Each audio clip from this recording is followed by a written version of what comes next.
नाज़रीन गिरामी, पुलिस का नाम आते ही चौकन्ना हो जाते हैं लोग, हैरान कुन हो जाते हैं, बाज़ लोग घबरा जाते हैं। लेकिन जो लोग कानून को समझते हैं उनको पुलिस से घबराने की कोई ज़रूरत नहीं। हम अपने शॉर्ट्स में कुछ इसी तरह की तफसीलात लगातार सिलसिलावार पेश करेंगे और आपको समझने में आसानी होगी।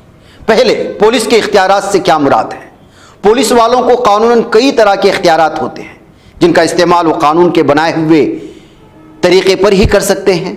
मसलन वो गिरफ्तारियां कर सकते हैं, तलाशी व जब्ती कर सकते हैं, जराइम की तफ्तीश के लिए गवाहों से सवालात और मशकूक लोगों से पूछताछ कर सकते हैं, कानून की खिलाफ वर्जी कर रहे मजमे को मुंतशिर कर सकते हैं, सोसाइटी में नज़्म व नस्क़ कायम करने के लिए ज़रूरी इक़दाम कर सकते हैं। लेकिन ये सब कुछ पुलिस वाले भी कानून के दायरे में रहकर ही कर सकते हैं। अपनी मनमानी करने का उन्हें भी कोई इख्तियार नहीं है। इख्तियारात के गलत इस्तेमाल या फ़राइज़ से कोताही को ज़ाब्ते की खिलाफ वर्जी और जुर्म समझा जाता है।